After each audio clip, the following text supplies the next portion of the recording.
ایک مرتبہ شیر شاہ سوری کے سامنے ایک قتل کا مقدمہ پیش ہوا جس میں قاتل کا سراغ نہیں مل رہا تھا۔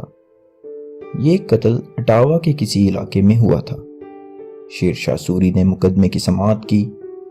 اس نے اٹاوا کے سپاہی کو حکم بھیجا کہ جس علاقے میں قتل ہوا ہے اس کے آس پاس واقع کسی درخت کو 2 آدمی بھیج کر کٹوائے، اور جو سرکاری عامل اس درخت کے کاٹنے کی اطلاع پا کر آئیں انہیں پکڑ کر ہمارے پاس بھیج دو۔ سپاہی نے شاہی فرمان کے مطابق 2 آدمی درخت کاٹنے کے لیے موقع واردات پر بھیجے۔ وہ ابھی درخت کاٹ ہی رہے تھے کہ علاقے معتبروں نے انہیں موقع پر آن پکڑا۔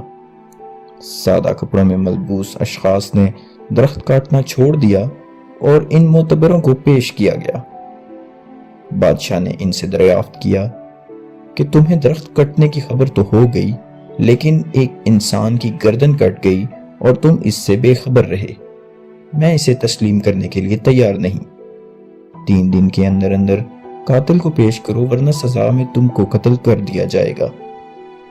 معتبروں کے جسم پر لرزہ طاری ہو گیا، اور تیسرے دن کا سورج ابھی طلوع بھی نہ ہوا تھا کہ قاتل شاہی دربار کے دروازے پر زنجیر و سلاسل میں جکڑے ہوئے حاضر تھے۔